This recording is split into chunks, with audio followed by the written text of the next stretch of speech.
Hello दोस्तों, कैसे हैं? तो आपको मेरे चैनल को सब्सक्राइब करना होगा अगर आपको मेरी वीडियोस अच्छी लगती है तो। और हाजिर हूँ मैं एक और हफ्ते वीडियो लाने के लिए आपके साथ। तो फिल्म की शुरुआत में देखते हैं हम डेविड को, जो एक बहुत अच्छा आर्टिस्ट है और वो अपनी पेंटिंग को लेके बड़ा पैशनेट है। फिर हम देखते हैं कि एक लड़की दिखाई जाती है, उसका नाम रफ़ी होता है। उसकी उम्र 37 साल की है और उसका अभी अभी डिवोर्स हुआ है। तो वो थेरेपी लेने अपनी एक फ्रेंड के पास गई है। वो कहती है कि उसने अपने डिवोर्स पेपर पर साइन कर दिए हैं और वो बताती है कि फ्रांसिस अपने उन कागजात पर साइन करने पे बड़ा फास्ट था। पता नहीं उसके दिमाग में क्या चल रहा था, लेकिन उसके लिए उस 9 साल से निकलना बहुत ही मुश्किल है। रफ़ी कहती है कि उसे एक बेबी चाहिए जो उसके साथ टाइम स्पेंड कर सके, लेकिन उसकी फ्रेंड कहती है कि ये सही टाइम नहीं है, तुम्हें अभी खुद को दिखना चाहिए। जब भी हम देखते हैं कि डेविड अपने दोस्त के साथ उसके साथ जा रहा है, उसकी गर्लफ्रेंड ने उस पर चीट किया है, तो वो उससे बदला लेने के लिए जा रहे हैं। तो वो उसके घर पे जाके उसके गेट पे बुलाते हैं और उसका फ्रेंड केक लेके उसके मुंह पे मार देता है और वहाँ से वो भाग जाते हैं। उनका बॉयफ्रेंड भी उनके पीछे जाता है, लेकिन वो साले निकल जाते हैं वहाँ से। कितने बड़े साले क्या क्या करते हैं। फिर हम देखते हैं कि एक कॉमन फ्रेंड के जरिए डेविड और रफ़ी दोनों मिल चुके हैं। कहानी के एक रिलेशनशिप यहाँ पे जुड़ने वाला है। डेविड की गर्लफ्रेंड भी आई हुई थी इस पार्टी में। फिर हम देखते हैं डेविड बड़ा बेचैन है और वो रफ़ी को बार बार कॉल कर रहा है और काट रहा है। शायद उसे उससे बात करनी थी। रफ़ी भी उठाती है, लेकिन एक बार वो कनेक्ट कर ही लेते हैं। फिर डेविड उठा के वो बड़ा ही नर्वस हो जाता है और उससे हेलो करके काट देता है। फिर वो हिम्मत करके उससे पूछ ही लेता है और रफ़ी भी उससे मान जाती है डिनर के लिए। फिर वो एक होटल में जाते हैं, वहाँ पे वो डिनर करते हैं और एक दूसरे को जानते हैं। फिर वो बताता है कि वो अपनी गर्लफ्रेंड को लेके सीरियस नहीं है, वो उससे प्यार नहीं करता। फिर वो एक मॉल में जाते हैं, वहाँ जाके वो कहती है कि तुम बहुत छोटे हो, तुम अभी 23 साल के हो और मैं हूँ 37 साल की। वो बताती है कि एक टी शर्ट मेरी तुमसे भी ज़्यादा उम्र की पुरानी है। तो डेविड बोलता है कि मुझे भी आंटियों में बहुत ज़्यादा इंटरेस्ट है, मुझे लड़कियों से पाना नहीं पड़ता। फिर हम देखते हैं कि वो एक गार्डन में बैठे हैं और वहाँ पे रफ़ी भी एलिशा को ये सब बता रही थी। वो कहती है कि हम जब गार्डन में बैठे थे तो वहाँ मुझे कुछ अलग सी फीलिंग आने लगी। फिर हम दोनों ने एक दूसरे की फैमिली के बारे में पूछा और हम दोनों फिर चुम्मा चाटी करने लगे। मुझे इतना मज़ा आया कि मैं अपने आप को कंट्रोल नहीं कर पाई। तो लीशा बोलती है कि ये सब नॉर्मल है, तुम अगर पसंद करती हो उसे और तुम्हें अच्छा लग रहा है तो तुम रिलेशनशिप में आ सकती हो और ये एज डिफरेंस कुछ ज़्यादा मैटर नहीं करता। फिर हम देखते हैं कि डेविड आया हुआ है घर पे और हम देखते हैं कि लीशा उसकी माँ है जिससे वो बात कर रही थी। फिर वो बताता है कि मुझे बाहर रहना है, अब मैं यहाँ नहीं रह सकता। तो उसकी माँ बातों बातों में, लेकिन उसे कुछ पता नहीं होता कि यही वो लड़का है जो रफ़ी को डेट कर रहा है। फिर हम देखते हैं रफ़ी और रैबिट की नज़दीकियाँ बढ़ने लगी हैं। वो रफ़ी के घर अक्सर मेकआउट करने लगे हैं और रफ़ी भी उसके प्यार में पड़ रही है धीरे धीरे और वो दोनों की एक दोस्ती बढ़ रही है। डेविड भी अपने दोस्त को बताता है कि उसे रफ़ी के साथ बहुत मज़ा आता है, उसे बहुत ही स्पेशल फील होता है जब रफ़ी उसके बारे में सोचती है। रफ़ी भी फिर लीशा को ये बताती है कि, और बताते बताते लीशा फिर कवर कर लेती है कि रफ़ी जिसको डेट कर रही है वो उसी का बेटा है। और लीशा ये सब सोच के बड़ी परेशान होती है। उसके जाने के बाद वो खुद को संभालती है और कहती कि हे भगवान, ये सब मैं क्या कर रही हूँ, मैं किसकी मदद कर रही हूँ जो मेरे लड़के को ही डेट कर रही है, एक ज़्यादा उम्र की लड़की, और ये भी दूसरे समुदाय की लड़की है। अब मैं क्या कर सकती हूँ। तो रफ़ी भी अपनी ये सब बातों को लेकर टेंशन थी। वो अपने थेरेपिस्ट के पास जाती है।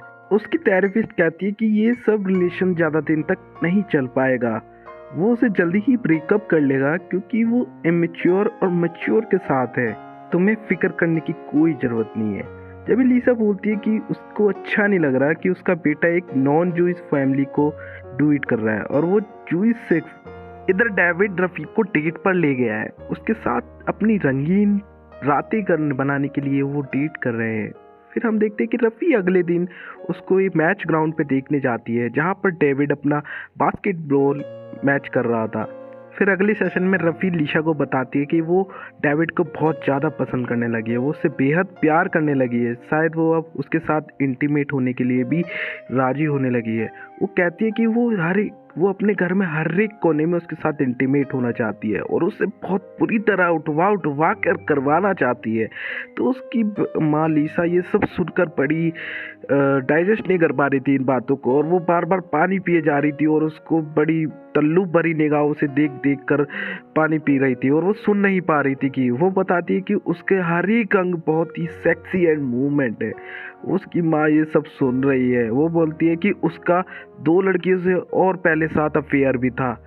ये सब सुन के उसकी माँ तो बड़ी ही चौकन्ने में है, लेकिन रफ़ी को पूरा मज़ा आ रहा है कि वो बताती है उसके बॉडी पार्ट्स भी बड़े ही सेक्सी एंड अट्रैक्टिव है, और वो अंदर से इतना क्यूट है कि मैं उसे देख के बिना रह नहीं पाती, और मैं उसके गले लग जाती हूँ। हर समय चाहती हूँ कि वो मेरे साथ चुपता रहे और मेरे साथ कुछ ना कुछ करता रहे। फिर डेविड लीशा को बताता है कि उसकी पहले एक ब्लैक गर्लफ्रेंड थी जिसको वो अपनी दादी माँ से मिलाने ले गया था, तो बड़ी ऑकवर्ड सीन हो गया था। फिर वो उसे अपनी दादी माँ के घर ले जाता है और वो दिखाता है। उसके बाद डेविड अपने घर आया और अपनी माँ को बोलता है कि वो बाहर रह के अपने दोस्त के साथ मूव इन करना चाहता है। तो लीशा सब समझ रही थी, लेकिन उसे वो कुछ कहती नहीं। फिर अगले सेशन चालू होता है जिसमें रफ़ी बोलती है लीशा को कि वो फाइनली डिसाइड कर चुकी है कि वो अब उसके साथ मूव इन करेगी और वो सब साथ साथ खुशी रहने लगेंगे। लीशा ये सब सुन के बड़ी चौकन्ने है और वो निकल चुके हैं अपनी एक ट्रिप के लिए, जहाँ पे वो साथ साथ खुशी रहेंगे और वो साथ में करेंगे। फिर हम देखते हैं कि लीशा और डेविड बड़े ही खुश हैं, चुंबन क्रिया कर भी रहे हैं और साथ में रह रहे हैं। जब भी कुछ वहाँ एक घटना घटती है, रफ़ी अपने काम को लेकर मैच्योर है और वो डेविड से भी यही चाहती है, लेकिन डेविड हर समय वीडियो गेम में लगा रहता है, जिससे रफ़ी बड़ी परेशान हो चुकी है। वो अपने बेस्ट फ्रेंड को बताती है कि डेविड बड़ा ही कामचोर इंसान है, उसकी एक भी पेंटिंग भी नहीं बिकती और वो किसी काम के लिए राजी भी नहीं होता, वो बड़ा ही अनमिच्योर है। फिर एक दिन लीशा और उसका हस्बैंड एक स्टोर में आए हुए थे, जिसमें उन्होंने डेविड और रफ़ी को एक साथ देखा और वो उसे देख के छुपे, लेकिन रफ़ी ने उन्हें पकड़ लिया और बोला कि तुम यहाँ क्या कर रहे हो। जब भी फिर अगले सेशन में बात होती है और लीशा उसे बता देती है कि वो डेविड और कोई नहीं उसी का बेटा है, तो रफ़ी उस पर थोड़ा बहुत गुस्सा करती है कि मैंने तुम्हें सब कुछ बताया था इसके बारे में, तुम मुझे अब बता रही हो। और वो उसे कहती कि उसे याद आता है कि उसने उसे उसके बॉडी पार्ट्स के बारे में भी बताया है, तो तुमने ये जब क्यों नहीं बताया। तो वो बोलती है कि मेरे को ये सब ठीक नहीं लगा और मैं तुम्हें राइट टाइम ढूंढ रही थी बताने का। रफ़ी सब ये बातें डेविड को बताती है और गुस्सा करती है, तो डेविड कहता है वो मेरी माँ बहुत अच्छी है, लेकिन बाद में उसे वो कॉल करके बड़ा ही गुस्सा होता है। तो लीशा बोलती है जैसा उसे ठीक लगा उसने वो किया और तुम्हें गुस्सा होना है तो करो, लेकिन वो उसका बुरा नहीं चाहती कभी भी। फिर ये सब रख के वो फ़ोन रख देती है। एक दिन जब रफ़ी अपने घर आती है तो डेविड अपने दोस्त के साथ छुपा होता है और वो कुछ वीडियो गेम ही खेल रहे होते हैं। तो रफ़ी उस पर गुस्सा करती है, तो डेविड को भी गुस्सा आ जाता है। तो वो बोलता है कि मैं तुम्हारे उस एक्स बॉयफ्रेंड की तरह तो नहीं हूँ जो तुम पे चीट करता है। तो रफ़ी बोलती है तुम दिन भर यूँ पड़े रहते हो और ये सब तुम बोलने का हक कुछ नहीं है, तुम मेरे पास्ट के बारे में नहीं बोल सकते। तो उनकी बातों बातों में इतनी बहस हो जाती है कि डेविड बोलता है मैं तुम्हारा पालतू कुत्ता नहीं हूँ जो तुम्हारे इशारों पे चलने लगूंगा, और उनमें बात इतनी बढ़ जाती है। वो कहता है कि ठीक है मैं ये सब छोड़ के जा रहा हूँ, लेकिन फिर वो शाम को मिलते हैं। तो रफ़ी उसे कहती है कि शायद हमें अब ब्रेक लेना चाहिए और एक दूसरे से अलग रह के किसी और को डेट करके देखना चाहिए, लेकिन डेविड कहता है कि मैं तुम्हारे बिना नहीं रह सकता, लेकिन रफ़ी नहीं मानती और वहाँ से ब्रेकअप करके चली जाती है। हम देखते हैं कि लीशा अपने थेरेपिस्ट के पास आई हुई है, तो थेरेपिस्ट कहती है कि तुम्हें बिल्कुल परेशान होने की कोई ज़रूरत नहीं है, तुम्हारी इसमें कोई भी गलती नहीं है, तुम अगर कोई और होता तुम्हारी जगह तो वो भी यही करता। फिर हम देखते हैं कि डेविड की एक एक पेंटिंग जो भी सारी थी सब बिक चुकी है $1000 पर डॉलर के हिसाब से। फिर हम देखते हैं कि डेविड रफ़ी को ये कॉल करके बता रहा है कि उसकी सब पेंटिंग बच चुकी है, लेकिन रफ़ी ने उसका कॉल ही नहीं उठाया। वो अपने दोस्त के साथ फिर उसी खुशी में हैंग आउट करने के लिए एक क्लब में गया है, जहाँ पे उसके फ्रेंड और वो पूरी पी रखी है, और एक लड़की के साथ डेविड उसके क्लोज चला जाता है और वो उसके साथ उसके घर पे जाके इंटीमेट हो जाता है, और बदकिस्मत से वो रफ़ी की दोस्त निकलती है। फिर जब एक दिन डेविड और रफ़ी एक स्टोर में घूम रहे थे तो दोनों की नज़र एक दूसरे पे पड़ी, जहाँ पे उन्हें देख के रहा नहीं गया और वो दोनों एक दूसरे के घर आए और वहाँ पे जाके इंटीमेट हो गए। फिर उसे पता पड़ता है, फिर वो उन दोनों ने डिसाइड किया कि वो दोबारा आपस में एक दूसरे के पास आएंगे, लेकिन कभी चीट नहीं करेंगे, एक दूसरे को कभी गालियाँ नहीं देंगे। फिर दोनों एक दूसरे को डेट करने लगे और डेविड ने डिसाइड किया कि वो अब उससे शादी करेगा। वो उसे मिलाने के लिए अपनी फैमिली के साथ ले गया, जहाँ पे रफ़ी उसे बताती है कि वो उसके साथ बहुत खुश है, अब वो दोनों शादी करेंगे। तो लीशा इन सब बातों को सुन के बहुत ही परेशान थी, लेकिन उसने अब मन बना लिया था, ठीक है कि रफ़ी जो चाहती है, दोनों तुम चाहते हो वो खुश रहो। फिर कुछ दिनों बाद रफ़ी को पता पड़ा है अपने एक दोस्त के ज़रिए कि वो उसके साथ इंटीमेट हुई थी और वो भी इंटीमेट हुआ था। तो रफ़ी को बड़ा धक्का लगा है और वो डेविड के पास आके उससे पूछती है, तो डेविड भी बड़े ही अफसोस से कहता है कि हाँ।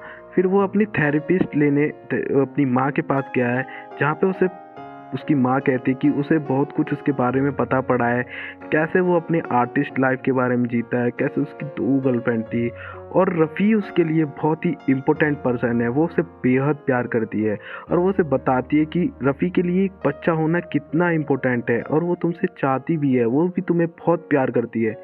जहाँ पे फिर डेविड अपने आप को उसके पास जाता है, रफ़ी के पास, और समझाता है कि वो सबके लिए तैयार है। वो कहता है कि वो एक बच्चे के लिए भी तैयार है, वो सारी जिम्मेदारी उठाएगा, वो रफ़ी से बहुत प्यार करता है और वो बस सब कुछ करने के लिए तैयार है, बस उसे उसके साथ रहना है।